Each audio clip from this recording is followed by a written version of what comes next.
Buenas tardes, ¿cómo andan? ¿Me escuchan bien? Buenas tardes, está bien. ¿Cómo va? ¿Qué tal? Buenas tardes. Buenas tardes. Pucha, veo que ya quieren hacer la última actividad, pero están Buenas tardes, Schumacher, profesor, ¿eh? ¿cómo le va?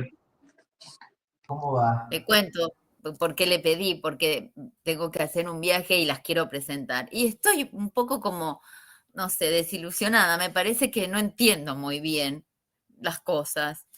Em, y por Y eso pero esa que le tengo duda, quería ver si usted la podía ver un poco entre todos o si es, no que la hago. es normal, Estela, es normal que no entiendas porque estás aprendiendo, al menos creo yo, por primera vez en tu vida derecho procesal.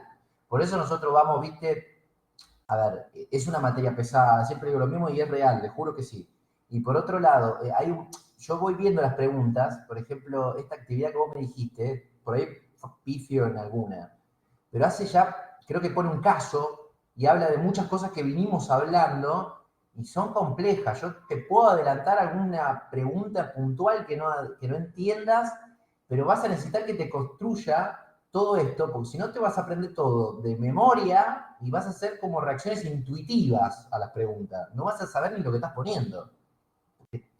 Yo por eso hago todo esto, para que ustedes, además de cumplir con las actividades, aprendan.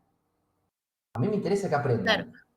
Por El resto ejemplo, es ¿no? un regalo. Esto Pero le decime vos pregunto porque... qué Sí, perdón, pregunta te sí. hizo ruido o qué sentís que estás mareada y que no entendés.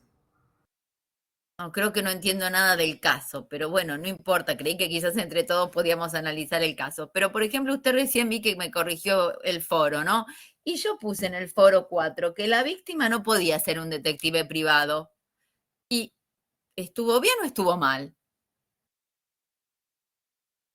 Sí, sí, sí. ¿Por qué me lo decís? ¿Por la nota que te puse? Claro, porque para mí no puede ser un detective privado, pero yo no sé si está bien o está mal. ¿Y por qué lo pones? Pregúntame, Porque no pasa para mí nada. no puede ser un detective privado, para mí de ninguna manera puede funcionar como Por eso, tal. Entonces, para mí está bien. vamos por parte. La palabra detective privado no existe en derecho penal, no No, no, existe. no. Sino que pueda ella llevar adelante una investigación. Vamos, Para mí no pero te estás corresponde. queriendo, claro, te estás queriendo referir al acusador privado, ¿no? O también Sí, conocido como querella, sí, ¿no? bien. ¿La víctima se puede constituir como parte querellante? Sí. Sí, pero Profe, pero sí, pero cuando habla que podía actuar tipo, dice, la actividad, porque a veces yo no entiendo las consignas, me parece, a mí, que no entiendo lo que me quieren preguntar. Si yo le podían, porque pregunté, está entre comillas, ser tipo un detective privado, no. no, pero por Entiendo. ejemplo, en últimos casos muy conocidos, como el de Baez Sosa, bueno, ahora el de las tres chicas, la querella está aportando muchísimas pruebas. O sea, en ese caso estaría funcionando como un investigador. Por eso. Vamos por partes. Acá lo primero que tenemos que tener en claro, o que, bueno, que ustedes tienen que tener bien en claro, es saber cuál es la diferencia entre una víctima y entre una querella, Sí, ¿no? Hay que partir por las preguntas esenciales, después todo el resto sale. Hay una diferencia, ¿no? La víctima es el particular damnificado que es simplemente damnificado. La querella es el particular damnificado más el plus de decir quiero ser parte. Y cuando uno es parte, tiene obligaciones, ¿no? Y está sometida al proceso y las demandas de las actividades procesales. ¿Ok? Entonces, cuando se habla del nuevo Código Procesal Penal Federal, en lo particular el artículo 79 y 80, donde vemos un capítulo que se le dedica, ¿no? en el código que dice de los derechos, las garantías de las víctimas y los testigos, ¿no? Encontramos una serie de supuestos que garantizan, por ejemplo, el trato digno, por ejemplo, el derecho, ¿no? Diferencia entre garantías y derechos, por ejemplo, el derecho a aportar prueba, pero no como querella, como víctima. Ahora bien, si nosotros vamos transitando el camino del Código Procesal Penal y vemos cuando la querella se transforma, es decir, cuando la víctima se transforma en querella y en parte, tiene actividades procesales que son obligatorias. Ahí no puede optar. La víctima opta. hace lo que quiere y cuando puede. La querella no puede optar. ¿Me entendés? Porque ella es parte. Está al mismo Sí, nivel que un defensor o que un fiscal. bien. Por voto propio, ¿no? Porque lo quiso. Pero es normal que te pase esto, Estela. Es muy normal que digas, che, ¿qué corno es todo esto? ¿Y qué me quiere preguntar? Porque necesitamos construir en el medio un montón de cosas para que vos te empieces a cerrar el cuento. Porque vas a leer un montón de numeritos, vas a leer un montón de consignas y vas a decir, ¿eh? ¿Entendés? Yo no entiendo Y el es de las normal que consignas. si no te pasara eso, sos un extraterrestre. Así te lo digo. Y sí, sos un extraterrestre, sos una niña prodigio del derecho procesal y sabés, te entendés todo. Y algo que ya vengas de hace mucho tiempo trabajando en esto, trabajas en un estudio jurídico y muchas cosas te resuenen, es Listo. normal que te pase eso. Es una Pero es que actividad. es la peor materia que tengo, las peores notas, todo lo peor lo tengo acá y te hace sentir frustrada. Bueno, Porque, nada, nada. ¿cómo puede la querella actuar o acá el detective privado, entre comillas, igual que el fiscal? A mí no me entra en la cabeza razonándolo. No, no me entra. Qué sé yo, no lo entiendo. ¿Por qué? Porque vos entendés esto, y lo dijimos un poquito al principio, pero te lo reitero para que lo entiendas vos, viste, lo Sí, asimiles. Vos tenés, el Estado sí, confisca los conflictos, se apropia y dice, yo quiero ser carne, quiero estar acá, a mí me interesa todo, ¿no? Pero hay sí. casos donde el Estado dice, a mí me interesa, pero no tanto, y la verdad que si usted damnificado le interesa, lo dejo andando solo, ¿eh? Súbase a la bicicleta y arranque solo, porque a mí no me interesa. Vaya solo. Y el damnificado dice, sí, claro, si soy yo el perjudicado. Yo quiero seguir. Bueno, ¿usted está seguro? Vaya. Le permito que se suba a la bicicleta y vaya, pero va solito, ¿eh? Va solito. No me voy. Pero ¿Bien? ¿puede Esto es irse un el poco Estado? lo que sucede. ¿Cómo? ¿Puede irse el fiscal? Te puede decir, la dejo sola, doctora. Ocúpese de todo. Ajá. Puede pasar. Y te puede pasar, ¿no? Y ahí vos como futura abogada te vas a decir, bueno, necesito que me endulcen un poquito más, ¿no? Porque voy a tener que trabajar y mucho. Pero bueno, hay que estar preparado, ¿no? Para esto. Hay que estar preparado.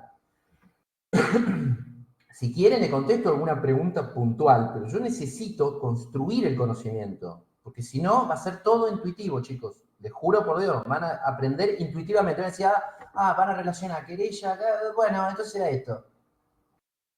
Y, viste, yo no quiero abogados leguleyos acá, quiero abogados que por lo menos lo mínimo, lo básico, sepan en qué barrio estamos, ¿no? Estamos hablando de Constitución, estamos en el barrio de Constitución. Estamos de Palermo, en Recoleta, en Puerto Madero, estamos en el barrio, por lo menos necesito eso. Con respecto a la víctima, sí, tiene derechos y facultades que el Código Procesal Penal Federal otorga y que antes se les había quitado a las víctimas, porque en realidad las víctimas siempre buscan ¿qué? Venganza. Y les va a pasar a ustedes, les van a pasar a los clientes de ustedes, a los amigos de ustedes, que vieron que a veces, no sé, por un arrebato dicen, quiero que se muera, quiero pero que se muera y se pudre en la cárcel, ¿no? Producto de que toda la historia pasó eso, por parte de las víctimas, le quitaron muchas prerrogativas y facultades a las víctimas y las borraron del mapa. Entonces, la única obligación y la única posibilidad que tenían de pedir algo concretamente era constituyéndose en parte. Lo que sucede ahora, con un modelo de justicia restaurativa, donde la óptica de la justicia cambian los lentes, se cambió los lentes, dicen, bueno, vamos a dejar que la víctima tenga una participación más activa, que sea oída también, ¿no? Ahora, te voy a la práctica. Esto se hace un montón, se cambió muchísimo. Antes a la víctima ni se la escuchaba. El problema es que seguimos oyendo, la víctima quiere sangre. ¿Entendés? La víctima quiere sangre. Quiere ver sangre. Y hasta que no ve sangre no para. Y a veces tenés algunas víctimas que son más racionales. Pero bueno, es entendible. Es entendible en algún punto, ¿no? Porque cuando nos pasa algo a nosotros, en general queremos ir con todo, ¿no? Caer con todo el aparato. Pero bueno, Son facultades y cambios de ópticas de la justicia. ¿Bien? Entonces tenés una víctima que puede tener un rol pasivo, que solamente quiere hacer la denuncia, y por otra parte una víctima que no quiere hacer solamente la denuncia, lo quiere bajo detención, quiere secuestrar, quiere allanar y quiere pedir pena, ¿no? Que es bastante importante eso. Sí, Karen. Buenas tardes. Una pregunta. Con relación a la justicia restaurativa, el Instituto de ay, me sale probation, pero no es probation, es la suspensión de juicio a prueba. ¿Sí? Bien, bien. La suspensión de juicio a prueba. ¿Forma parte de la justicia restaurativa o es un instituto que no es justicia restaurativa? Le voy a explicar así, brevemente, rápido, y ahora arrancamos con esto, qué es la justicia restaurativa. La suspensión de juicio a prueba y el juicio abreviado y la conversión de la acción y los métodos alternativos, ¿no?, de terminar un proceso, existieron casi siempre, solamente que ahora se agregaron algunos más, como la reparación integral, la conciliación. La justicia restaurativa, ¿no? ¿Saben lo que significa esto? Significa que acá el modelo de los jueces tiene que estar concentrados en restaurar el daño y no tanto en buscar la pena. Una cosa es buscar la cárcel y otra cosa es restaurar el daño cometido. ¿Y qué quiere decir esto? Que hay en ciertos delitos, ¿no? Y en general, ¿cuál es el delito que mayormente se comete? Los delitos contra la propiedad. Son los delitos que en general, mayormente, entran y salen dentro de lo que es el sistema judicial, ¿no? Entonces la justicia restaurativa hace que los jueces digan, ¿busco pena o busco restaurar el daño? Bueno, le tengo que preguntar a las víctimas. Entonces va a pasar lo siguiente, a una señora que le arrebatan la cartera y el celular, ¿no? Viene el fiscal y les pregunta lo siguiente, mire, señora Pepita, tenemos dos opciones. Acá el imputado ofrece devolverle el celular. Y la otra opción es que no le devuelva el celular y que busquemos la cárcel. ¿Qué quiere usted? ¿Que le devuelva el celular o la cárcel? ¿Qué dice gran parte de los damnificados? Que me dé el celular. Pero también quiero que me dé plata. Entonces empieza una negociación, ¿no? Y el imputado dice, bueno, tengo en el bolsillo 10.000 pesos. Le doy el celular que le saqué y le doy los 10.000 pesos. Bueno, sí, la verdad que prefiero eso, yo quiero mi celular, ¿no? Pero viene el fiscal y le dice lo siguiente, mire que si le da el celular y los 10.000 pesos, no hay cárcel y la causa se cierra. Entonces la víctima empieza, pero yo quiero venganza, yo quiero sangre, ¿no? Entonces lo medita con la almohada y dice, ¿qué hago? Bueno, vamos a hacer una cosa, que me devuelva el celular, que me devuelva la bicicleta, que me devuelva el auto y que me dé una plata encima. Y ahí estamos, porque a mí me importa 3 bledos si va preso, si está atrás de la reja, yo quiero que me den lo que me sacaron a mí. El juez tiene una ley que dice hay que perseguir los delitos hasta el final y poner una pena, ¿no? Pero con este modelo de justicia restaurativa, la sienta a la víctima y dice, ¿usted está segura? Mire que este señor queda sin esta causa. O sea, este antecedente se borra, porque estamos restaurando el daño y la gente que te dice, gran parte de la gente, sí, me importa 3 bledos que vaya preso. Que me devuelva mis cosas. A mí, ¿qué me importa si va preso? ¿Qué me interesa? Eso es un modelo de justicia restaurativa. ¿Bien? Y después tenés la otra que te dicen que no me devuelva nada o lo que me ofrece no me interesa, porque muchas veces te dicen no tengo el celular, no tengo el auto, no tengo la cartera, no quiero plata, no quiero nada, quiero que vaya preso. Perfecto, vamos para adelante. ¿Me explico? Sí, Karen. Entonces el primer caso sería el juicio abreviado donde las partes se ponen de acuerdo y llegan a una... O sea, como que el imputado reconoce... Claro, el juicio abreviado en realidad tiene una particularidad concreta. Es una negociación en cuanto al monto de la pena. Es una medida alternativa, un monto de la pena. Te dice, Por este caso, si querés, evitamos el juicio, pero vos me firmás que renunciás a tus garantías, renunciás a tener un juicio justo, y cerramos el caso por 1 año de prisión. Entonces el imputado dice, claro, porque si pasan todas las víctimas y ven todas las pruebas, en vez de darme 1 año, me puede llegar a dar 10. Entonces me conviene el año. ¿Sabe qué, señor fiscal? Firmo. Bueno, ¿está de acuerdo? Le dice, pues mire que usted está asumiendo la responsabilidad. Está diciendo que sí, que se va a comer 1 año. ¿eh? Bueno, perfecto, evitamos el juicio, evitamos las pruebas, evitamos todo y firmamos un acuerdo de 1 año de prisión. Es una alternativa. Bien, pero en ese acuerdo, bien, perfecto, pero en ese acuerdo la querella también forma parte vinculante, tienen que estar todos de acuerdo. No, la querella puede opinar, puede hablar, pero la parte vinculante es el fiscal. Perfecto, Si no hay fiscal, ojo, igual está buena esa pregunta porque también tiene sus excepciones. Si no hay fiscal y hubo una conversión de la acción, ¿no? Y el fiscal autoriza la querella, querella autónoma, sí, la querella va a tener una opinión vinculante. ¿Me explico? Pues son casos donde el fiscal desaparece, lo que decía antes. Convierte la acción y dice que haya una querella autónoma. ¿Bien? Son negociaciones. Eso es lo que busca la justicia restaurativa. Negociaciones. ¿Se entiende esto? Negociar. Y el fiscal decide. ¿Ok? Puede decidir incluso, si él no va a estar, si quiere correr el Estado de esa causa porque no le interesa, que actúe solamente la querella. ¿Se entiende esto? Sí, Estela. O Karen. Digamos, Sí. O Karen, ¿querés decir algo? digamos, la base, no sé si usar esta palabra, pero la base filosófica de esto, ¿qué es? Desagotar el trabajo de la justicia, realmente, por un lado, por otro lado es, no sé, que la sociedad sea más pacífica, no buscar esto de la venganza, es Mira, un poco de todo. la base filosófica empezó en los años 70 con un tal Raúl Eugenio Zaffaroni, no sé si lo escucharon alguna vez.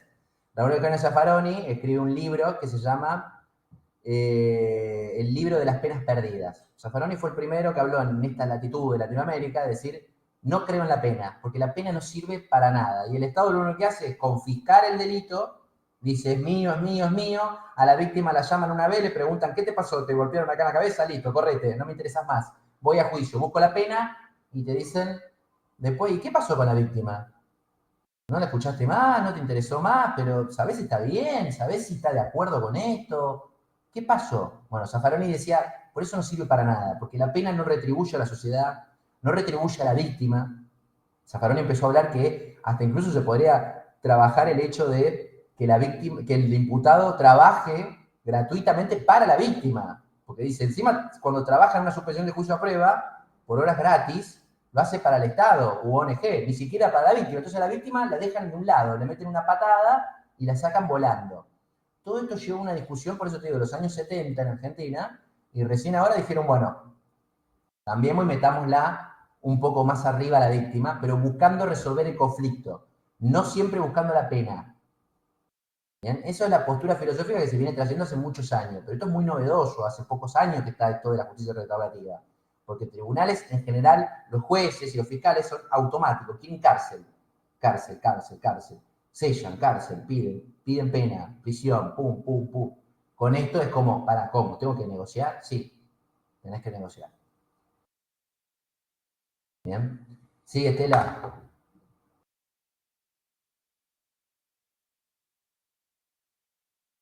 No te escucho, no te escucho. Tenés el micrófono apagado, entonces no. Estás muteada. Creo que entonces que lo que me pasa a mí es que yo no comparto mucho esto de la justicia restaurativa. Y entonces ahí vienen todas mis confusiones porque leo cosas que digo, esto no puede ser y contesto como lo que usted dijo, quizás lo que creo, lo que pienso y no lo que realmente dice. Pero le voy a contar mi caso y por qué no creo. A mi marido le pegaron un tiro en la cabeza en la puerta de mi casa para robarle el reloj. Y usted quiere que yo me siente con el que no le robó el reloj y le pegó el tiro en la cabeza para ver cómo hago. Es lo que usted dice. Yo quiero venganza, yo quiero cárcel, quiero que lo cuelguen, quiero que lo maten. No sé, quiero Y cualquier estás en cosa. todo tu Pero no me y hablen bueno, de por eso, justicia restaurativa, claro, no. claro, Entonces, por eso, si vos te empacás así y le decís al fiscal, yo no puedo aceptar esto, señor fiscal, no lo voy a firmar, al fiscal no le queda más remedio que seguir, porque va a necesitar tu firma, ¿me entendés? Va a necesitar tu voluntad de decir, bueno, que se termine. No obstante, voy a hacer una pequeña excepción acá para que también sepan esto, ¿no? En los delitos contra las personas violentos, como el que lamentablemente te pasó a vos, o por ejemplo los delitos de agresión sexual, obviamente estos sistemas de negociación, chicos, no son no legales, existe. porque vulneran garantías constitucionales, ¿no? Tienen que ver con delitos contra la propiedad no violentos, ¿bien? Delitos donde, por ejemplo, no se agreda físicamente o sexualmente a una mujer o a un niño. Ahí el fiscal no te da esta opción, va a buscar cárcel. ¿Bien? No puede permitir que se negocie. Imagínense a un abusador negociando con la víctima. ¿Pasa esto? Sí, en Estados Unidos, ¿eh? Pasa, ¿eh? Y les digo una cosa, no sé si conocen el jugador de fútbol Villa, un jugador de fútbol Villa, bueno, es uno de los primeros casos que lo están analizando en la corte, si puede llegar a aceptar una conciliación y una reparación integral del daño en un abuso sexual. Porque la víctima aceptó un monto en dólares para terminar la causa. Y Villa se está agarrando y dice, che, escuchame, acá me están diciendo que con este dinero quieren retirar la denuncia. No existe ese modelo. ¿Vieron cuando dicen voy a retirar la denuncia? No está previsto en el código, no se puede hacer eso. Nunca jueguen con eso porque no se puede retirar denuncia, no existe eso. Se tiene que sentar el denunciante y testificar de nuevo y puede ser acusado de falso testimonio o falsa denuncia. Y se ponen las cosas feas. Pero bueno, en este sistema en Argentina, hoy en día, producto de la Constitución Nacional, los tratados internacionales, las convenciones internacionales, no se permite, ¿no?, este tipo de medidas alternativas a la prisión en casos de delitos violentos contra las personas. Sí, Laura. ¿Cómo está? Buenas tardes. Yo le quería hacer una consulta, porque en particular yo conozco un caso, ¿no es cierto?, de una persona que mató a otra, ¿sí?, un ex policía, porque le habían robado al hijo y bueno, y fue y mató al pibe que lo había robado, ¿no? El tema es el siguiente, esta persona después le hicieron un juicio abreviado y sigue en libertad. ¿Es normal eso, que puedan solucionar un homicidio con un juicio abreviado? Si el fiscal lo propuso, ¿no?, seguramente le propuso un monto de pena y el defensor, la defensa, ¿lo acepta? Sí. Y más si no tenés querella. ¿Sí? En ese caso puede ser. Puede ser. Evidentemente. Listo. ¿Sabe cómo funciona eso, Laura? ¿Vieron las películas cuando llaman al fiscal procurador? Lo llaman y dicen, mira, Sí, tengo este caso. ¿No? Piden un aval también, no son sonsos los tipos. Tengo un delito violento, heavy, ¿no? Un delito con agresión a las personas, podríamos vulnerar ciertas garantías constitucionales importantes. No obstante, el imputado me dice que si yo le doy 8 años, cierro acá. Y evitamos el gasto jurisdiccional, ¿no?, del laburo de las pruebas, testigos, jueces, todo ese dinero, ¿no?, y todo ese trabajo, y acá cierran con este monto. ¿Vos me avalás? Bueno, producto de la política criminal y todo eso, la verdad que nos conviene, me cierra de todos lados, 8 años no es poco, es un montón de años, vamos con eso. Y lo pueden cerrar. El juez va a llamar a los dos, le va a decir, ¿están seguros de esto? Listo. sí, le digo la verdad, a mí me causó, cuando me enteré del caso y más la situación, porque la situación viene con más, ¿no es cierto?, con muchísimo más, porque esta persona está trabajando ahora en una universidad, incluso como encargado de seguridad. Entonces a mí me llamó tanto eso la atención, porque digo, ¿cómo puede ser que una persona que está a cargo de la seguridad de una universidad mató a un menor encima, creo, no sé si era menor o tenía 18 años, pero un chico muy jovencito, y con un juicio abreviado lo dejaron en libertad? La verdad que me quedé con la boca abierta, porque no me lo esperaba.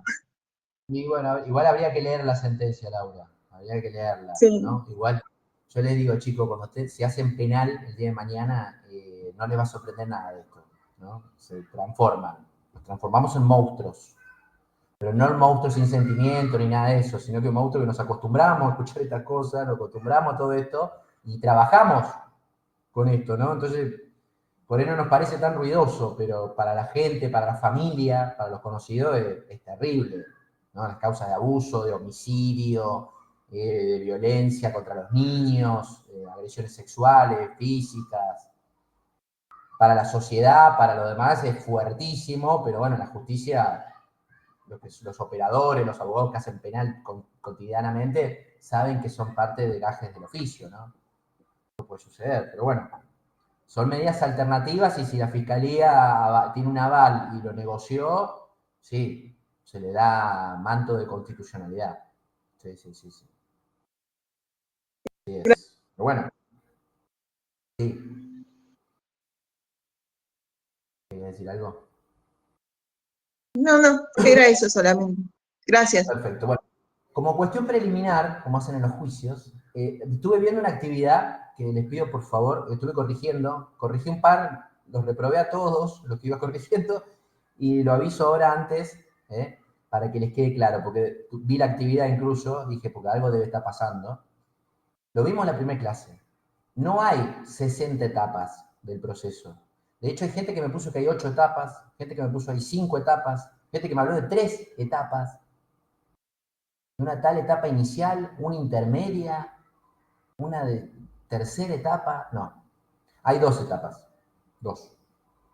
La etapa de instrucción preliminar o IPP, ¿no? Dependiendo de la jurisdicción, y etapa de juicio oral. Nada más. Después que hay fases y actividades procesales que parecen ser como diferentes etapas, pongámosle, pero etapas procesales hay 2. La instrucción preliminar o IPP, la investigación penal preparatoria, y juicio oral. No hay más nada. Pero estaba en el módulo. Esas son las etapas de un proceso. Sí. Lo sacamos, yo lo saqué del módulo. En el módulo dice que hay 3 etapas. En realidad 3 y que pues, se podría considerar la cuarta, la elevación a casación, o ya lo presenté ese trabajo, está en el módulo. Si algún compañero puede decirme, pero yo lo saqué del módulo. Profesor, yo también, inclusive el módulo va hasta la ejecución como etapa del proceso. Claro, Yo también lo y yo la ejecución no la puse y me antes quedé. de mandarla. Me Está suena, en el no, me suena módulo. verosímil, me suena verosímil porque vi que me lo repitieron todos. Y claro, Pongan que hay entonces 2. hacemos, yo por ejemplo, le vuelvo a decir, hago como dice el módulo y yo ya no, yo de verdad les juro que no entiendo. Hay 2 etapas. 2 Ok. etapas. Yo puse que había 3 y usa con la la cuarta palabra se podía fases. considerar. ¿Usa la palabra fases o etapas? Yo no soy el autor de ¿Qué decía? la ¿Alguno se aula acuerda? virtual, ¿no? De los módulos. Pero etapas hay 2. Acá No, y en usa la la chica. palabra etapas. Dice etapa de instrucción, etapa de juicio oral, etapa Está tal cual el de módulo. apelación y etapa de... Etapa de instrucción y etapa de juicio oral. No, Listo. dice que ahí está la parte No, de porque primer. la parte Vi que está en el recursiva... módulo. Está La copiado etapa del yo lo hice con el módulo. Una parte no habla de, yo todavía no hice Hasta de la la actividad. ejecución habla. Habla de fases y de etapas, no recuerdo bien, quizás. Profesor, yo hice un resumen más o menos, me hice un cuadrito sinóptico, ¿sí? Todavía yo la actividad no la entregué, pero habla de etapas y dice investigación preliminar, etapa intermedia, etapa de juicio, etapa de recursos y una etapa de ejecución de la pena. Eso es lo que dice el módulo. Bueno, Así no. es, eso dice el módulo. Bueno, no. Hay Y si en solamente el 2 examen etapas. nos preguntan, ¿qué contestamos? Con el módulo. Ponen que hay 2 etapas. Que hay 2 etapas, lo digo yo. Y si le pone que está mal esa pregunta, yo la cambio y hablo con la universidad. Hay 2 etapas. Lo demás serán fases. Si usa la palabra fases, podemos discutirlo. Pero etapas hay 2. Etapa hay 2. 2 para terminar el proceso. El resto son diferentes fases que tienen que ver con, por ejemplo, la etapa de ejecución, si hay una pena. Pero si hay una absolución, no es una etapa. Si yo no apelo ninguna sentencia, ¿hay una etapa recursiva? No. Hay solamente 2 etapas. Solamente 2. Profesor, y Bien, lo que le llaman de... Pongan etapa de instrucción y etapa de juicio. Intermedia no hay. ¿Y lo que le llaman debate es el juicio? ¿Es lo mismo? ¿Son sinónimos Claro, o son otras cosas? claro, Lo mismo. exacto. Debate oral y Exacto. juicio es lo mismo. Perfecto. Exacto. Entonces, como dice Pamela, cuando dice eso, identifique etapas procesales y explique cada una de ellas, sacan intermedia, exactamente. Etapa de instrucción, o preliminar, si le quieren decir, o IPP, perfecto, ¿no? Y etapa de juicio, nada más. Y explican brevemente esas 2. Incluso se las hago más fácil, ¿no? Pero el resto no son etapas. Se dan diferentes fases, si quieren decirle, si hay diferentes efectos jurídicos, ¿no? Pero no. Porque incluso imagínense una etapa recursiva. ¿Puedo llegar hasta la Corte Interamericana? No, chicos, no. 2 etapas, nada más. 2 etapas. Eso quería aclararlo porque lo vi repetitivo, ¿no? Y ahora entiendo y me suena verosímil lo que me dice Estela y me decía Rocío, porque claro, si lo tienen en el módulo, ponen lo que está en el módulo. Tienen razón, ahí tienen razón. Pero hay solamente 2. Solamente 2. El resto, etapa intermedia, Profe, etapa a de mí se me había ejecución. hecho la confusión, porque esto de las 2 etapas surge más del Código Procesal Federal, me parece. Porque yo estuve buscando en los códigos para hacer el trabajo, pero no lo podía enganchar, porque claro, el módulo me hablaba de muchas etapas. Los 2 códigos, el procesal penal de la nación y el federal, tienen 2 etapas. Nada más. Bien.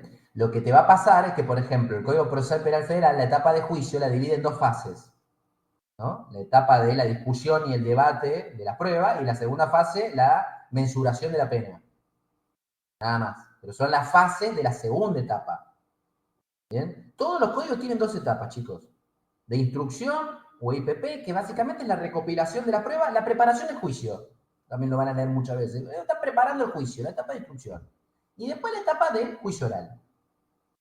El resto son fases que van a tener que ver siempre y van a estar sujetas a determinados efectos, pero no son etapas. No existe una etapa recursiva. No es que la tienen que vivir sí o sí. ¿Me entienden? Puede suceder que termine un juicio sin ningún tipo de impugnación. ¿Mm? Si no entienden algo de esto, pregúntenme, no hay problema. No hay ningún problema. Tal vez, por eso yo decía, capaz que usa la palabra fases, pero evidentemente usa la palabra etapas, es confuso, y los entiendo. Hay 2. Hay 2, no vamos a decir cosas que no son. Hay 2. Bueno, vamos a ver autos de mérito, y después vamos a pasar a ver medidas de coerción. Y después, dependiendo, cuando terminemos esto, pasamos a etapa recursiva. ¿Bien?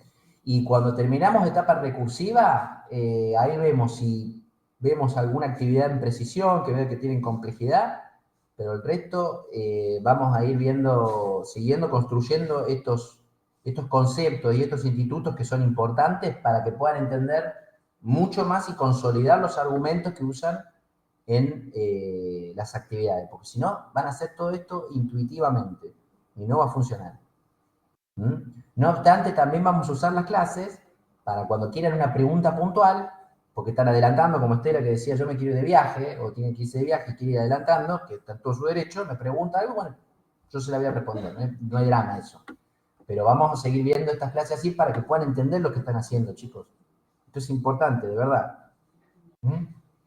Vamos a pasar a ver autos de mérito. Habíamos dicho en la anterior clase que teníamos la famosa declaración indagatoria, que era el primer acto de defensa que tiene una persona, ¿no? Como está siendo acusada de un delito. Ahora bien, cuando termina el acto de indagatoria, que es el primer acto de defensa material, el juez, ¿no? El juez se ve en la obligación de dictar un auto de mérito. ¿Qué quiere decir un auto de mérito? va a resolver la situación procesal de una persona imputada. Bien, y ahora vamos a ver las opciones. A ver. El famoso sobreseimiento, gran y amado por los abogados defensores que se ponen re contentos cuando ven, me dieron el sobreseimiento, ¿no? Y el sobreseimiento tiene un efecto muy relevante en la etapa de instrucción, IPP o preliminar, ya que cierra definitivamente la investigación, al adquirir firmeza, por supuesto, y además desvincula a la persona sobreseída del proceso. Bien. Ahora, ¿cuándo procede el sobreseimiento? Y esto es muy interesante. Yo no sé si ustedes tuvieron derecho penal parte general, pero habrán escuchado, si no, la famosa teoría del delito. ¿Escucharon una vez la teoría del delito? Y la teoría del delito tiene elementos, ¿no? Acto, típico, antijurídico, culpable y punible. Esos son los elementos que Roxin, ¿no? Como el gran creador de ese monstruo, difundió por todo el mundo. Después, dependiendo con quien ustedes estudien, van a tener diferentes teorías del delito. Ya lo van a ver ustedes, no quiero hacer spoiler. Pero si ustedes estudian la teoría del delito de Zaffaroni, hablando de Zaffaroni, van a tener elementos diferentes. Si ustedes estudian la teoría del delito de Dona, que es otro autor muy conocido, van a tener, y que no es una factura, no está en la panadería, Dona es un autor, van a tener una teoría del delito diferente. Si ustedes estudian de Rusconi, ¿alguien lo conoce a Maximiliano Rusconi? Uno gordito de barbita. Bueno, si estudian de Rusconi van a tener otra teoría del delito diferente, y así. ¿Bien? Que tienen diferentes elementos y composiciones. Pero mundanamente, la de Roxin es como la que tiene mayor raigambre en el sistema jurídico. ¿Ok? ¿Y qué tenemos primero? Como primer elemento, el acto, ¿no? La acción. Entonces, el primer supuesto para la procedencia del sobreseimiento es el hecho no existió. Si no hay acción, no hay hecho, ¿no? Y si no hay hecho, procede el sobreseimiento. En segundo lugar, ¿cuál es el segundo elemento que tenemos? La tipicidad, ¿no? Tipo objetivo, tipo subjetivo. Si el tipo objetivo no está constituido por los elementos y requisitos necesarios, ¿no? Para la consumación del delito, es atípico. Y si es atípico, es porque no hay delito. El hecho no constituye delito. Y así, ¿no? Van teniendo los diferentes supuestos que son construidos y derivación de la teoría del delito y que se usan en el derecho procesal penal para hacer la procedencia del sobreseimiento. Bien. Por otra parte, le tenemos que añadir, como cuestión fundamental, dos supuestos más, que es la acción penal se extinguió, ¿no? Eso es otra procedencia del sobreseimiento, y la famosa declaración de inimputabilidad. ¿Bien? Cuando una persona es declarada inimputable, que básicamente es, no puede ser imputable, ¿no? Por lógica. No puede ser imputable porque al momento de la comisión de un hecho, no podía dirigir sus acciones ni comprender el contexto del delito. Por ende, se declara inimputable y por ende procede el procedimiento. ¿Bien? Entonces, tenemos los elementos de la teoría del delito, ¿no? Como consagración o como justificación legal de la procedencia de un sobreseimiento, y además le añadimos, ¿no? Esta cuestión de la falta de instancia, porque se extinguió, ¿no? Y la declaración de inimputabilidad. ¿Se da alguno de estos supuestos? Entonces procede el sobreseimiento. ¿Ok? Procede el sobreseimiento. ¿Y esto qué significa? Buenas noticias para las personas imputadas. Después tenemos el famoso ni. No me la juego. El juez tibio, ¿no? Que es el famoso auto de mérito de falta de mérito. Es como, básicamente, no me animo a procesar, ni tampoco me animo a sobreseer. ¿Bien? El juez lo tiene que explicar, ¿no? Tiene que decir que no tiene elementos ni para procesar ni para sobreseer, pero también se ve obligado a decir qué es lo que le falta para terminar tomando una decisión. ¿Qué quiero decir con esto? Que si decreta el juez una falta de mérito, se ve en la obligación de señalarle a las partes qué es lo que le falta o cuáles son las medidas de prueba faltantes para poder adoptar alguna postura definitiva. No es que puede decir, no, la verdad que no sé, no sé, porque me falta esto. Porque si no dice nada, las partes acá, a la yugular, ¿no? ¿Por qué? Porque tiene que tomar una decisión. Tiene que resolver la situación procesal del imputado. Sería básicamente como un archivo. ¿Vieron cuando vimos la actividad del archivo? Bueno, esto es como un archivo, si no sería. ¿Bien? Sí, José. No, justamente lo que estaba por decir, profesor, si es justamente donde archivan la causa cuando el juez no tiene los elementos suficientes ni para un lado ni para el otro. No, pero es muy parecido, ¿no? No, porque acá el imputado sigue la investigación, sigue bajo la investigación sigue abierta, ¿no? Y por eso el juez está obligado a señalar cuáles son esas medidas de prueba faltantes. Bien, al señalarlas, obviamente tiene que proceder a incorporar esa falta de prueba para tomar la decisión definitiva. Bien. Tanto puede ser incluso una prueba que el imputado haya mencionado en su declaración indagatoria. Entonces el juez, cuando lo escucha en la indagatoria y ve que el imputado le dijo, no pudo haber sido yo, porque esa persona que usted dice que soy yo, no lo soy, porque yo ese mismo día estaba en Cancún. Entonces el juez va a tener que comprobar si esta persona definitivamente, ¿no? O concretamente estaba o no en Cancún, ¿no? Y eso va a ser una medida de prueba. No obstante, se ve en la obligación de resolver la situación procesal y de dictar, en este caso, una falta de mérito. No se cierra la investigación, se continúa y se intenta y se hace todo para incorporar una medida de prueba faltante. Y después tenemos las malas noticias, ¿no? Que es el procesamiento. El procesamiento es el auto de mérito que dispone un agravamiento de la situación procesal de un imputado. ¿Qué es lo que hace el juez acá? Valora la prueba, ¿no? Y luego de valorar la prueba, adopta una resolución que defina qué va a suceder con la situación procesal de ese imputado. En este caso, procesarlo. ¿Y cómo lo hace? ¿Saben lo que es valorar la prueba? Bueno, valorar la prueba es justamente analizarla, ¿no? Analizar todos los testimonios, los informes periciales y bajo un criterio lógico que se llama sana crítica racional, que lo vamos a ver ahora, determina que es muy probable, y miren la palabra que uso, probable, que es muy probable que la persona imputada haya cometido un delito. Y cuando digo probable, no digo que tiene certeza, tiene probabilidad, que es diferente. Ahora vamos a ver en qué consiste. Cuando el juez dicta el procesamiento, además de hacer una valoración de la prueba y explicar por qué va a procesar, tiene que dictar obligatoriamente medidas cautelares. Una de ellas es el embargo, está obligado.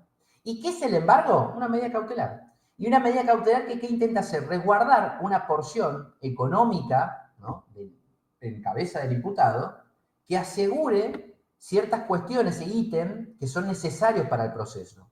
En primer lugar, la tasa de justicia. Alguien la tiene que pagar. ¿Quién la tiene que pagar? La persona, el imputado. En segundo lugar, tiene que resguardar ¿qué? La eventual indemnización civil. ¿Pero cómo? Estamos en penal. ¿Qué tiene que ver el juez penal con civil? ¿Sí? El juez penal, al agravar la situación y ve la posibilidad de que paralelamente se inicie un proceso civil, tiene que resguardar una porción del patrimonio del imputado que cubra eventualmente esa acción o demanda, ¿no?, por daños y perjuicios producto del hecho que se está investigando en penal. No sé si me siguen. Si, por ejemplo, lo está procesando por robo, lo está procesando por abuso sexual, y después la víctima lo demanda además civilmente por daños y perjuicios provocados por ese hecho penal, el juez penal tiene que anticiparse y asegurar una porción económica. ¿Bien? Lo hace de manera cautelar, por eso aplica un embargo. ¿Ok? Y por último, el último ítem, no menos que importante, son los honorarios. El juez también aplica un embargo para resguardar los honorarios de los abogados, incluso de su propio abogado, porque el juez no sabe si hay un convenio de honorarios, ¿no? Y también los honorarios de los peritos y demás partícipes del procedimiento. Por otra parte, además de esta medida cautelar, el juez tiene que analizar si corresponde o no la aplicación de una medida de coerción, ¿no? Y acá tenemos una gama de medidas de coerción que ya vamos a ver en adelante, y la más importante y la más temerosa, ¿cuál es? La prisión preventiva. Ahí el juez también se tiene que expedir si corresponde o no la aplicación de la prisión preventiva. ¿Qué es la prisión preventiva? La restricción de la libertad, de manera real, ¿no? Personal. Meten a la cárcel, ¿no? ¿Es apelable el procesamiento? Por supuesto. ¿Es apelable por el fiscal? Sí. ¿Es apelable por el defensor? Sí. ¿Es apelable por la querella? Sí. En la medida que cause un agravio, puede impugnar. ¿Bien? ¿Y qué es lo que usa el juez para valorar la prueba y para poder alcanzar este grado de probabilidad? Bueno, acá lo que utiliza el juez son tres cuestiones que yo les podría decir comunes y básicas del derecho, ¿no? Que podríamos utilizar cualquiera de nosotros para poder alcanzar, digamos, ese criterio de probabilidad y que forma parte incluso del mismo ordenamiento procesal. Es decir, el ordenamiento procesal le ordena al juez que para valorar la prueba, para analizarla, decodificarla, tiene que usar la sana crítica racional. Y para poder dictar un procesamiento, tiene que haber alcanzado el grado de probabilidad. En las matemáticas, ¿alguna vez escucharon el criterio de probabilidad? Bien, cuando dicen es un 70% probable de que esto ocurra. Bueno, acá es lo mismo. Extrapolamos el criterio de probabilidad que utilizan en las ciencias exactas, lo trasladamos a las ciencias sociales y si hay una cantidad de prueba relevante, ¿no?, que acredite una hipótesis acusatoria, entonces el juez va a decir, es muy probable que esta persona, producto de esta cantidad de pruebas, haya cometido un delito. ¿Y cómo lo hace? Bajo la sana crítica racional. ¿Y qué es la sana crítica racional? Bueno, la sana crítica racional está compuesta por las reglas de la lógica. No sé si ustedes tuvieron metodología de la investigación jurídica. Todo esto, todo lo que vamos viendo, chicos, toda la carrera de abogacía está toda relacionada. Toda. Y cuando vieron metodología de la investigación jurídica, una materia que a mí me gusta mucho, ustedes por ahí, yo entiendo que habrán visto en algún momento, los principios de la lógica, que vienen de la filosofía, que habla del principio de identidad, el principio del tercero excluido, ¿no? Toda la teoría de Leibniz. ¿Y qué básicamente trata esto? De que, por ejemplo, una cosa no puede ser y no ser al mismo tiempo. Por ejemplo, todas las cosas tienen una identidad, ¿no?, por sí solas. ¿Qué es lo que hacen estas leyes de la lógica? Hacen que un resultado de algo, ¿no?, sea lo más científico posible. ¿Bien? Entonces extrapolamos estos principios de la lógica, de la filosofía y de las matemáticas y los traemos acá a las ciencias sociales. Por otro lado, utiliza la psicología y la experiencia común. ¿Y de qué trata esto? Bueno, el juez, ¿no?, el juez, para llegar a ser juez, se entiende que tiene una experiencia académica y laboral muy importante. No es el primer caso de abuso que ve, no es el primer caso de estafa y robo que ve. Entonces el juez puede argumentar, ¿no?, parte de sus justificaciones para adoptar un procesamiento, la experiencia de mi trabajo y de mi persona me dice que esta modalidad que se le acusa al tipo es verosímil, o a la imputada, ¿no? Es verosímil. Porque tantos años trabajando con esto me permiten a mí concluir que lo que dice la víctima que hizo el imputado es real. Es probable, para ser más correcto. Va a decir, es probable que haya sucedido. ¿Y saben por qué utilizan esta palabra probable y no dice certeza? Porque la palabra certeza es del juicio. Cuando baja el juez el martillo, dice, esto es así, y sucedió así. ¿Qué tiene? Certeza. ¿Qué tiene este juez que estamos viendo acá? El de la IPP, etapa de instrucción o preliminar. Probabilidad. Y valorar prueba no es reeditar la prueba. Es que vieron que a veces vemos mal, a veces algunos lo vemos mal en la fallo. Vieron que dicen, A Fojas 4 el testigo dijo que ese día oyó un ruido que venía de la calle. A Fojas 15 está el informe pericial que concluyó que Juanito Gómez es imputable. Eso es descripción de prueba, no es valoración.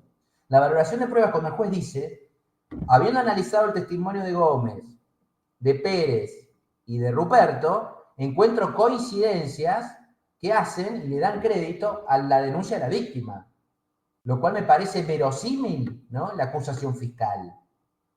Eso es valorar prueba. El examen toxicológico, si bien dice esto, no me cierra porque todo el mundo, los testigos que vieron al imputado, me dijeron otra cosa. Eso es valorar prueba. Analiza, el juez se mete en la prueba, la ve, la decodifica. Ahora, lo que no significa lo que vemos a veces en las películas, vieron que en las películas dicen, no te rasques la nariz porque el juez va a decir que estás mintiendo. No guiñes los ojos porque sos un mentiroso. No muevas el cuello. Esos chicos no existen. No existe. Ahora, que íntimamente, lo que se llama en procesal íntima convicción, el juez íntimamente, no lo va a escribir, ¿no? No lo va a decir, pero íntimamente, si lo ve al imputado todo transpirado y nervioso cada vez que le pregunta por determinada persona, y íntimamente va a decir, este tipo me está mintiendo. Eso sí sucede, pero es algo íntimo. Se va a hablar en la cocina judicial, pero no se va a escribir. O sea, lo que vemos en la película, que hay un mentalista forense y que analiza las conductas, la forma de las palabras y la transpiración y si se rascó la nariz, la oreja. Ficción. ¿Bien? Acá lo que se usa es la sana crítica racional, ¿no? Y se imagina que si un juez dice, como lo vi transpirado, no le creí nada, va derecho al revocamiento esa resolución. Derechísimo el revocamiento. ¿Bien? Medidas de coerción. Vamos a avanzar un poquito más y los dejo. Medidas de coerción. ¿Qué es lo que hacen las medidas de coerción cuando hablábamos de la aplicación de medidas preventivas? Limitan los derechos de la persona imputada. ¿Bajo qué? Bajo el aseguramiento, ¿no? Y la sujeción al proceso del imputado. Cuando nosotros hablamos de asegurar la sujeción del imputado al proceso, es que el juez de instrucción quiere que se termine el proceso con una sentencia definitiva. Es decir, llegar al juicio. ¿Vieron cuando hablamos de preparar el juicio? Bueno, el juez de instrucción, IPP o etapa preliminar, tiene que aplicar las medidas cautelares necesarias para asegurar que el juicio termine. Vamos a ver ahora los presupuestos que utiliza, pero necesita asegurarse que el juicio termine. ¿Bien? Uno de los métodos o estándar de valoración de la aplicación de una medida de coerción más necesario, yo escribí varios artículos de esto en la ley, pero no se los traigo porque son un poco más complejos, pero tienen que ver con el artículo 16 del Código Procesal Penal Federal.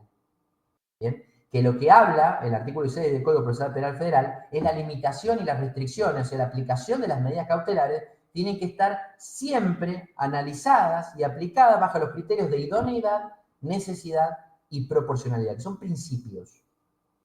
¿Qué significa idóneo? Que la medida cautelar que vamos a aplicar tiene que ser funcional a lo que queremos neutralizar.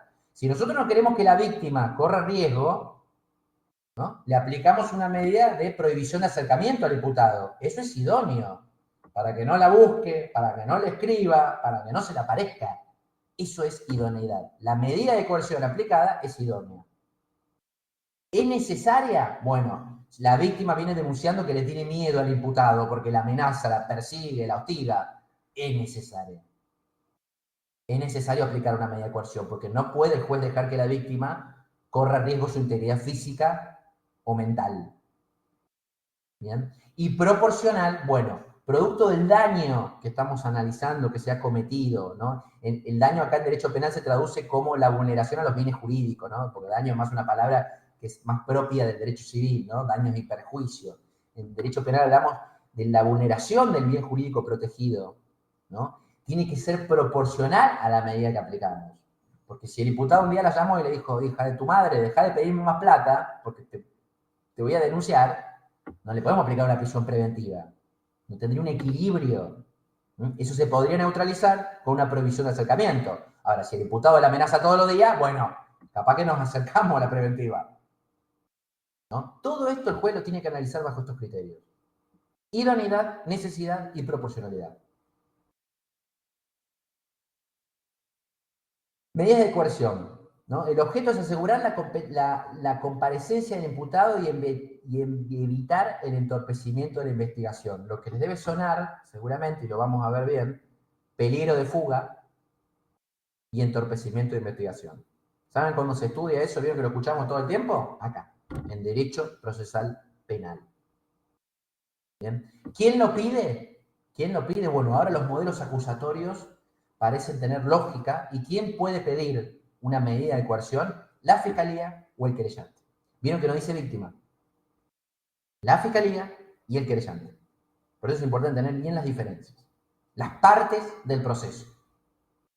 Las partes acusadoras, ¿no? La Fiscalía como parte acusadora pública y la querella como la parte acusadora privada. ¿Quién decide la aplicación? El juez. Por eso, juez de garantías.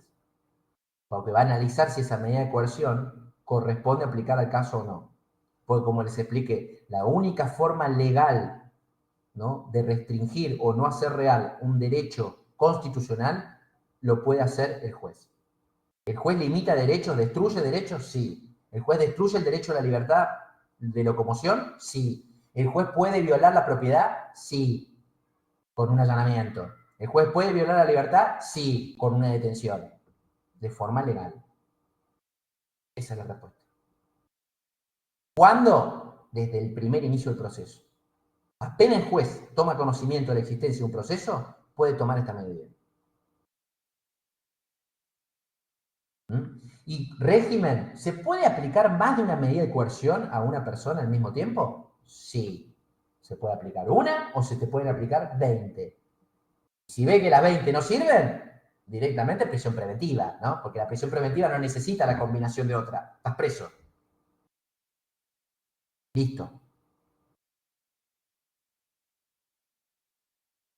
Como toda medida de coerción, y como mismas características de una medida cautelar, tienen 3 requisitos. Y estos requisitos les aseguro que lo van a usar para derecho procesal penal, procesal civil, y de acá hasta que se mueran como abogados. Estos son los 3 requisitos. Sí, Daniel.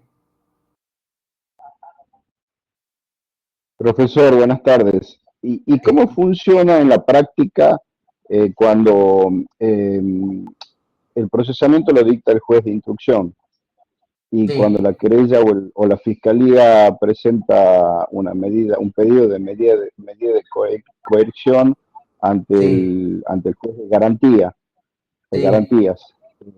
¿Cómo funciona ahí, digamos, en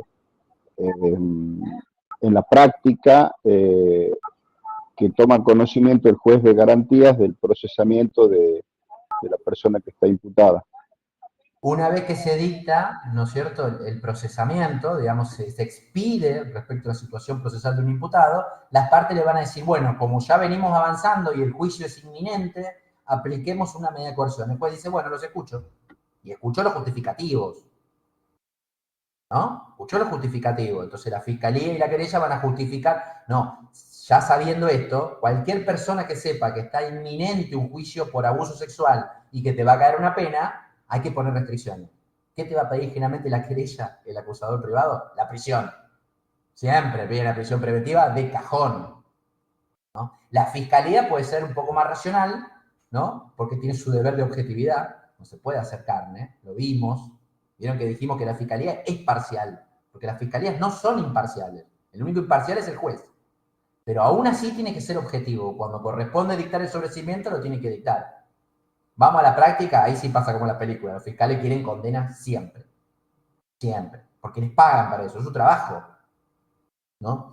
Pero, en este caso, con respecto a tu pregunta, al haberse ya expedido sobre la situación procesal de una persona, las partes van a tener que justificar la aplicación de determinada medida de coerción. Lo van a discutir, esto me refiero, ¿no? Y el juez termina resolviendo. Bien. Para que sea procedente, los requisitos legales de toda medida cautelar, civil, penal, comercial, esto le sirve para todo, son 3. Esto lo tiene que saber de memoria. Verosimilitud en el derecho, del derecho, peligro en la demora y la contracautela. La verosimilitud en el derecho son las convicciones suficientes desde el marco legal para la aplicación de determinada medida cautelar. Peligro en la demora es el riesgo de que si no se aplica en ese momento, vamos a tener una caducidad de instancia, vamos a tener una pérdida, ¿no? Y un gravamen irreparable dentro del proceso. Y la contracautela es que si estamos pidiendo una medida relevante, sustancial y fuerte, hay que garantizar que la no efectividad de esa medida tenga una contraprestación. Es decir, si yo estoy mintiendo y pidiendo una detención contra una persona y después se descubre que esa persona no era lo que estaba diciendo el denunciante, hay que poner un dinero, que es la contracautela, y ese dinero se lo va a quedar el juez y se lo va a dar a la otra parte, como una apuesta. Bien, en derecho penal no se utiliza, casi nunca, pero es parte de los requisitos sine qua non de las medidas cautelares, ¿no? En civil, si el día de mañana hacen familia, divorcio, todo, pedir una medida cautelar, alimentos, va de cajón, de cajón. Vamos a ver rapidito esto. Primer tipo de medida de coerción, promesa de someterse al proceso y de no obstaculizar la investigación. Es un compromiso formal. Le imponen esto al imputado y tiene que firmar un acta. Como ven, simple, no cuesta mucho, se imaginan para los imputados, ¿no? Y siempre se lo amenaza. Vos acá estás prometiendo que te vas a portar bien. Si te portás mal, ordenamos tu detención. Este es el inciso A. Inciso B. Cuidado o vigilancia de una persona o institución. Bien. Acá viene una famosa persona que va a ser llamada el fiador o la fiadora, ¿no? Se va a presentar en el proceso y va a decir, yo me hago responsable de que Pirula o Pirula venga cada vez que usted lo llame, ¿no? Y esté cada vez que usted lo necesite. Yo me hago responsable. Como se imaginan, generalmente son lazos familiares directos, ¿no? O alguien que pueda ser el tutor o curador, o alguien y cual esta persona necesite, ¿no? Y tenga una relación diaria. Se puede poner como garante y fiador dentro de las medidas de coerción. Presentación periódica. Esta es muy común, se utiliza mucho en tribunales. Es la famosa, a partir de ahora, cada una semana tenés que venir acá y poner la cara. ¿Vieron cómo se hace en el ANSES, que hace la famosa nota de supervivencia? ¿Alguna vez escucharon? ¿Vieron que los viejos cuando ya pasan determinada edad tienen que ir a firmar? Bueno, acá lo mismo, pero con ningún viejo, una persona que tiene una situación procesal agravada, ¿no? Y le ponen esta medida bajo la condición de que si no se presenta dentro del término que le puso el juez, ordena la detención. Una forma de tenerlo ahí, ¿no? Prohibición de salir de un ámbito territorial. Queda prohibido salir del país. Queda prohibido salir de su casa, o sea, mudarse, porque salir de la casa obviamente va a poder, mudarse de su casa, sin darle aviso al juez. Porque obviamente si el imputado no le queda más remedio, ¿no? Lo están desalojando de su hogar, por más que tenga esta provisión, le da aviso al juez y el juez modifica esta medida cautelar. Pero el juez bien puede ponerle prohibición de acercarse o de salir a determinado lugar territorial y lo tiene que delimitar. Tiene que poner de determinada calle, los metros en donde se puede mover. ¿Vieron como lo de Cristina? Que le tuvieron que hacer prohibiciones si se podía acercar a la ventana, por dónde podía caminar, por dónde puede salir, si puede pasar el pasillo. Todas estas cuestiones se delimitan. ¿Y qué son estas cuestiones de delimitar? Medidas de coerción. ¿Bien? Retención de documentos de viaje. Se imaginan que muchos imputados que tienen familiares en otros países, ¿no? O tienen facilidades para poder escaparse, es una medida de coerción efectiva para, por lo menos a priori, evitar que les sea fácil. Se retiene el pasaporte, básicamente es eso.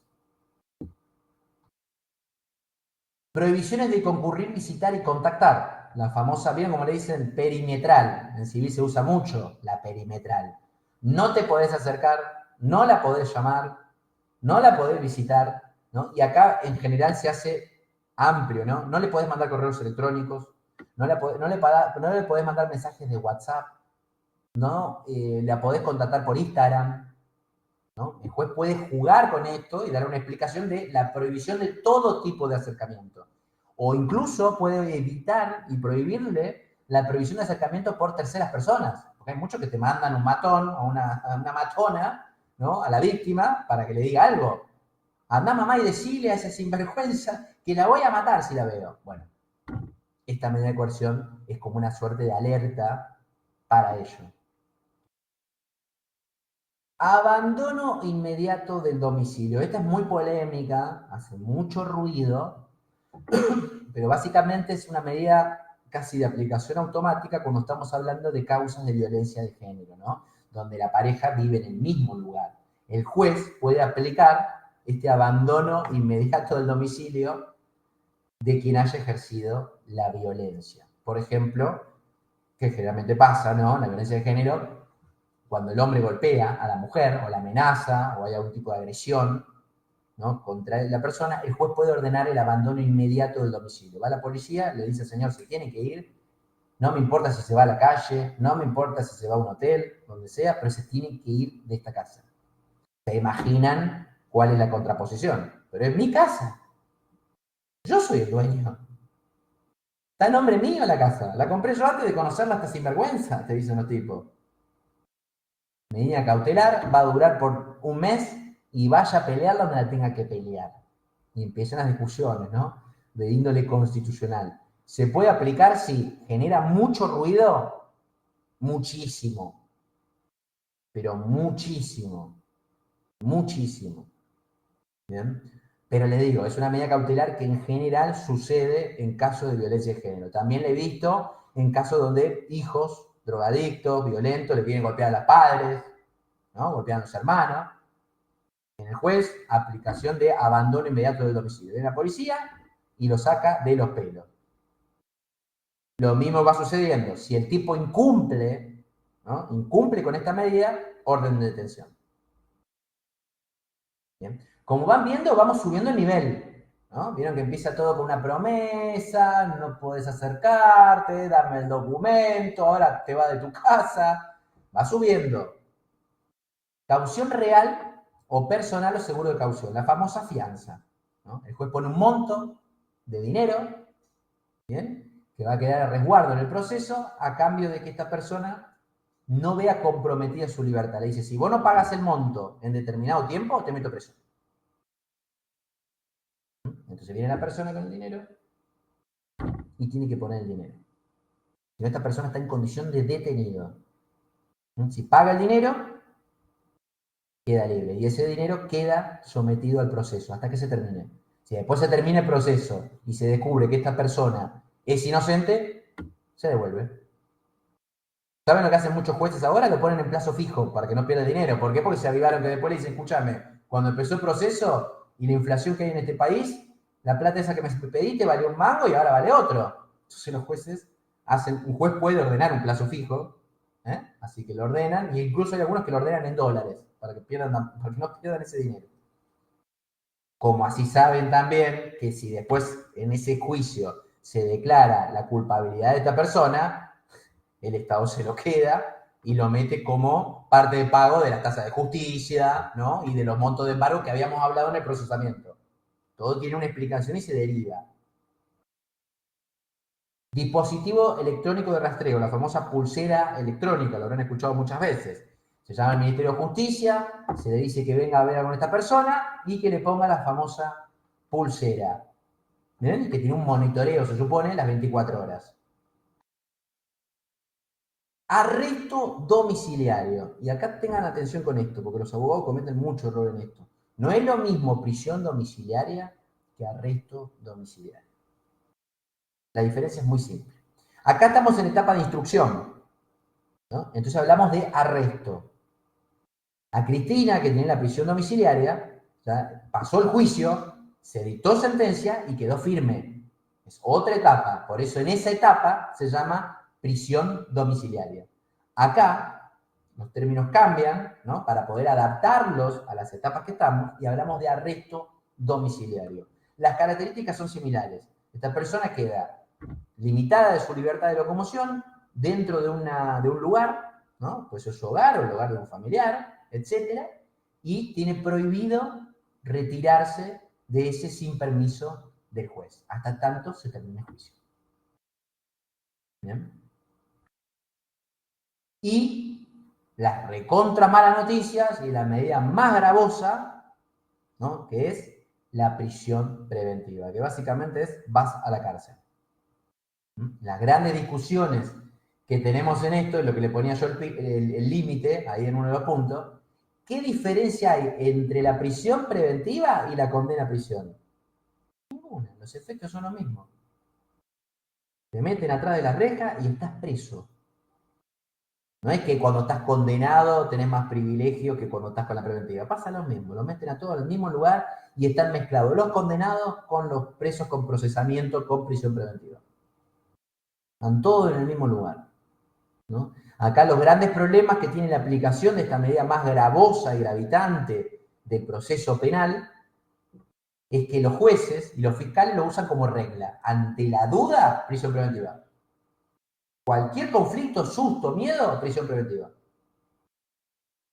Cuando en realidad, como vimos, cuentan con un montón de medidas de coerción anteriores que deberían utilizarse para evitar la exhibición, ¿no?, de algún tipo de riesgo procesal. Pero no, la práctica indica que la prisión preventiva se utiliza como regla. Bueno, hasta acá vemos. Profesor, me perdí en diferencia entre prisión y arresto domiciliario. El arresto domiciliario se dicta en la etapa intermedia, no, mentira, en la etapa de instrucción preliminar, ¿bien?, o IPP. La prisión domiciliaria se dicta en el juicio oral. ¿Bien? Es una cuestión de etapas. Una en la primera y la otra en la segunda. Los efectos son los mismos, Karen, es lo mismo, no hay diferencias. No hay diferencias. Bien, ¿se entendió esto? En la próxima vamos a ver si vemos peligros procesales y la famosa excarcelación.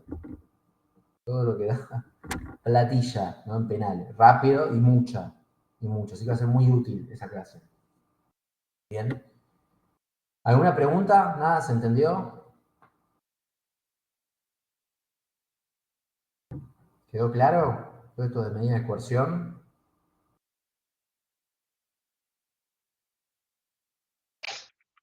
Sí, profe, todo claro.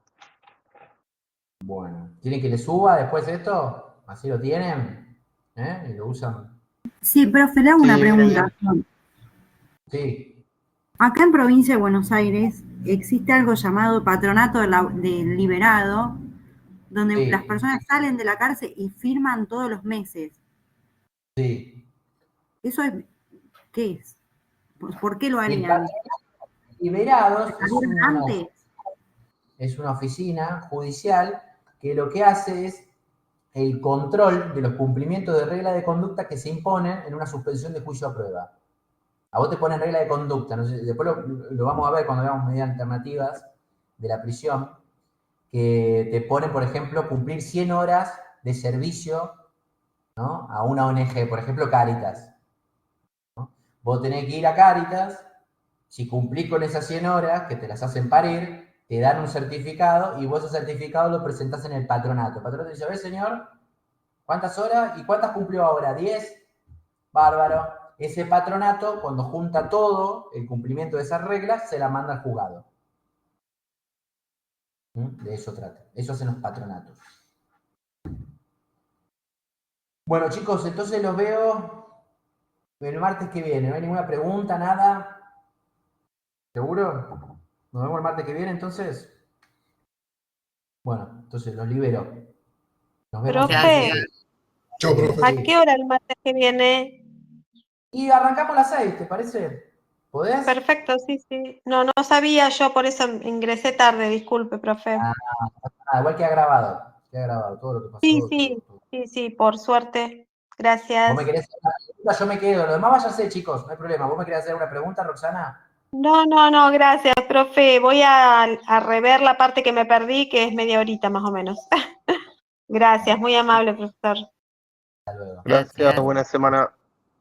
Chao, compañeros, hasta luego.